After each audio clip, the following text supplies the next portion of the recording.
Добре дошли днес. Днес влизаме в ролята на механици. Пред нас е един от най-известните двигатели в света на трейдинга – индикаторът MACD. Мисията ни не просто да го опишем, а да го разглобим част по част, да видим как работи всеки компонент и накрая, да го сглобим отново, за да знаем как да го използваме на пълна мощност, без да го повредим. В основата на всичко е едно подробно ръководство, което разглеждаме, създадено от самия изобретател Джералд Апел. Готова ли си да си цапаме ръцете? Абсолютно. И аналогията е перфектна, защото повечето хора просто натискат газта, без да знаят какво се случва под капака. А MACD е точно това – поглед под капака на пазарния тренд. Той не ни казва просто на къде се движи цената, а с каква сила, с каква инерция го прави. Дали двигателят, така да се каже, реве с пълна мощност или започва да се задъхва, дори колата все още да се движи напред. Супер! Хайде да започваме с разглобяването. В ръководството са описани 4 основни части. Кой е първият бот, който трябва да развием? Първият и може би най-важен компонент е самата MACD линия. Това е сърцето на двигателя. Сърцето. Окей. Ако трябва да го обясним просто, представи си едно състезание между спринтьор и маратонец. Интересно. Спринтьорът е 12-периодната пълзяща средна. Тя реагира много бързо на последните няколко метра, т.е. на последните промени в цената. Супер бързо, да. А маратонецът е 26-периодната средна. Той е по-бавен, по-стабилен, гледа по-голямата картина. MACD линията всъщност измерва разстоянието между тях двамата. Значи, когато спринтьорът дръпне рязко напред, разстоянието се увеличава и MACD линията се изстрелва нагоре. Това показва внезапен, силен импулс. Точно това е. Обаче тук идва и проблемът. Спринтьорът може да се спъне, да смени посоката рязко. Затова тази бърза MACD линия сама по себе си е твърде шумна, хаотична.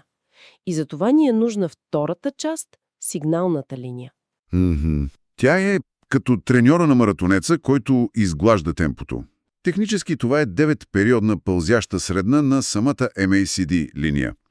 Работата й е да филтрира шума и да ни даде по-ясен, по-надежден сигнал, кога наистина има промяна в динамиката. Разбирам. Значи едната линия е бърза и нервна, другата е бавна и олегнала. И предполагам, магията се случва, когато двете се пресекат. Но, преди да стигнем до там, имаме и трети елемент.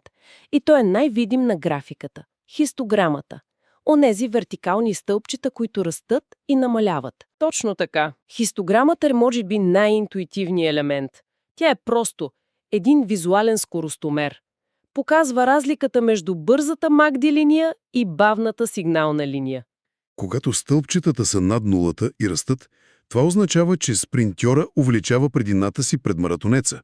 Инерцията се засилва. Точно. Тук обаче има нещо много интересно, на което се набляга в материала. Не е важна само посоката, а и промяната в височината. Значи, ако стълбчетата са все още над нулата, но започнат да стават по-къси, това е ранен предупредителен знак. Именно. И това е силата й. Това е като да виждаш, че колата все още ускорява, но натиска върху педала на газта отслабва. Тренда все още е във възходяща посока, но губи пара. Ясно. Това е предсказващ елемент, който ни дава информация преди линиите дори да са се пресекли. И накрая, четвъртия елемент – нулата линия, тази хоризонтална ос по средата. На пръв поглед изглежда просто като разделител, но предполагам, че ролята й е поважна. Фундаментална е. Нулевата линия е като вододел. Когато целият MACD индикатор е над нея, това означава, че краткосрочната инерция, нашият спринтьор, доминира над дългосрочната. Маратонецът. Намираме се, така да се каже, в бича територия. Когато индикаторът падне под нулата, означава, че маратонецът е повел. Дългосрочната меша инерция надделява. Това е нашият компас за основната посока на пазара. Разбрах. Значи вече имаме всички компоненти на таблото. Бърза линия, бавна линия, скоростомер под формата на хистограма и компас с нулева линия. Сега обаче се чувствам като пилот пред купчи на светещи лампички. Коя от тях всъщност ми казва «излитай» и коя крещи «внимание, проблем»? Кои са реалните сигнали, за които трябва да следим? Отличен въпрос. Първият и най-основен сигнал е пресичането на линиите. Така нареченият кросовър. Когато бързата MACD линия пресече бавната сигнална линия отдолу нагоре, това е класически сигнал за покупка. Аха. Спринтьорът отново изпреварва маратонеца, което е знак за зараждащ се възходящ импулс. Обратното пресичане отгоре надолу е сигнал за продажба. Звучи логично, но не е ли малко късно? Имам чувството, че докато чакам бързата линия да пресече по-бавната, по-голямата част от движението вече е започнала. Не се ли изпуска част от печалбата по този начин? Това е абсолютно валиден въпрос и оцелваш право в десетката един от основните дебати около индикатора. Да, MACD е тренд следващ индикатор, което означава, че по дефиниция той е леко изоставащ. Изоставащ, да. Не хващаш самото дъно или самия връх. Цената му е, че ти дава по-голяма сигурност. Той не реагира на всяко малко трепване, а изчаква да види реална промяна в инерцията. Целта не е да си пръв, а да си прав. Точно така. И затова много трейдери използват хистограмата, за да влезат малко по-рано, веднага, щом видят, че инерцията се обръща. Окей, това има смисъл. Значи, пресичането е основният сигнал за действие. А как използваме нулевата линия като сигнал? Пресичането на нулевата линия е по-скоро сигнал за потвърждение. Потвърждение на средата, в която оперираме. Представи си го като вятър. Когато MACD е над нулата, вятърът е в гърба ти. Това е най-добрата среда да търсиш сигнали за покупка. Попътен вятър. Да, когато MACD е под нулата, вятърът е насрещен. Тогава е по-разумно да търсиш сигнали за продажба. Така филтрираш сделки, които са срещу основния пазарен поток и значително увеличава шансовете си. Чакай малко, това променя всичко.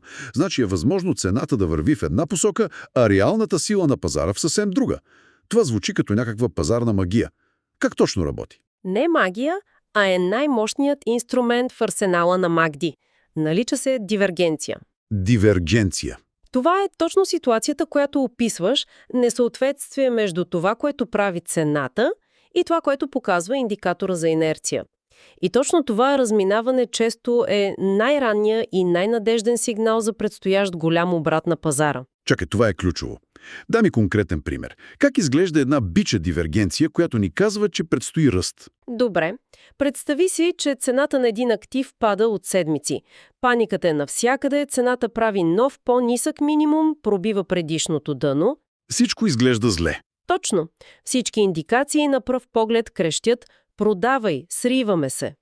Но ако погледнеш MACD индикатора по същото време, виждаш, че той прави по-висок минимум. Аха, цената пада, а индикаторът се вдига. Да. Тоест цената пада, но инерцията зад спада всъщност намалява. Индикаторът ти шепне: не се подлъгвай, силата на продавачите се изпарява. Това е като да виждаш пукнатините в основите на сградата, докато всички гледат фасадата. Вау! Това наистина е поглед под капака. Разликата между това да реагираш на новините и да четеш самата пазарна динамика. А как изглежда огледалният образ? Мечата дивергенция. Огледалният образ е също толкова силен. Пазарът е в еуфория, цената прави нов, по-висок връх. Всички са убедени, че отиваме към Луната. Класика. Но MACD в същото време прави по-нисък максимум. Това е ясен сигнал, че макар цената все още да се покачва, горивото в резервоара свършва. Импулсът се изчерпва. Възходящият импулс се изчерпва. Един класически пример за това видяхме при много технологични акции в края на 2021. Цените достигаха нови исторически върхове, но MACD вече показваше огромна меча дивергенция. Няколко месеца по-късно видяхме какво последва. Да, помним. Това е реален пример за силата на този сигнал. Добре, убеди ме. Инструментът е мощен, но както всеки мощен инструмент, предполагам, че може да бъде и опасен, ако не се използва правилно. В ръководството се споменават някои капани. Кой е най-големият? Най-големият капан, в който попадат почти всички начинаещи, е опитът да се използва MACD на пазар, който се движи хоризонтално. Без ясен тренд. В рейндж. Да. Тъй като MACD е създаден да измерва инерцията на тренда, когато няма тренд, той просто полудява. линиите му се преплитат около нулата и започват да генерират десетки фалшиви сигнали. Това ли е прословутият Whipsaw ефект, за който се говори в материала? Точно това е. Името е много подходящо, защото усещането е точно такова. Получаваш сигнал за покупка, влизаш и цената веднага пада. Затваряш на малка загуба. И веднага след това. Веднага след това получаваш сигнал за продажба, продаваш, а цената моментално тръгва нагоре. Усещането е, че пазарът темнята наляво-надясно като къмшик и бавно, но сигурно изсмуква парите от сметката ти. С поредица от малки загуби. Да, затова правилото е желязно. Ако пазарът е в рейндж, остави MACD на страна. Друг важен момент, който се изтъква, е времевата рамка. Сигнал на 5-минутна графика очевидно не тежи колкото на дневна. Абсолютно. Това е като да гледаш карта. На 5-минутна графика виждаш само няколко пресечки и можеш лесно да се объркаш от случайни движения. Пазарен шум. Точно. На дневна графика виждаш целия град, сигналите на по-високи времеви рамки, 4-часова, дневна, седмична, са много по-надежни, защото филтрират огромна част от този шум. Колкото по-високо се изкачиш, толкова по-ясна става картината. В материала се дава и страхотен съвет за комбиниране на инструменти, например MACD RSI. Как работи тази комбинация на практика? Ами това е подходът на професионалистите. Търсене на потвърждение. Два различни по своята същност индикатора трябва да ти кажат едно и също нещо. Да. Нека си представим един идеален сценарий за покупка. Цената е падала дълго време, индикатора RSI, който измерва свръхпокупка и свръхпродажба, е в зоната на свръхпродажба, под 30. Което показва, че пазарът е прекалил с продажбите. Да. В този момент чакаш и тогава виждаш как MACD линията пресича сигналната отдолу нагоре, нашият бичи кросовър. Окей, имаме първия сигнал. Да, и секунди по-късно виждаш как и RSI излиза от зоната на свръхпродажба. Ето това е сигнал с много висока вероятност. Имаш двама независими експерти, които ти дават един и същи съвет по едно и също време. И за финал няколко думи за настройките. Стандартните са 12, 26 и 9. Но виждам, че се споменават и по-агресивни. Кога бихме ги използвали? Стандартните настройки са се доказали във времето като най-добрия баланс за повечето пазари и стилове. Те са, да кажем, универсалния обектив за фотоапарат. Разбирам. По-агресивните настройки, например 5, 13 и 1, се използват от някои скалпари, които търгуват на много къси времеви рамки. Те правят индикатора свръхчувствителен. Като макрообектив. Точно! Виждаш всяко трепване, но губиш голямата картина и рискуваш да реагираш на много повече фалшиви движения. За 99% от хората стандартните настройки са по-безопасни и напълно достатъчни. Добре, нека сглобим двигателя отново. Днес го разглобихме на 4-те му основни части – бързата и бавната линия, хистограмата и нулевата линия.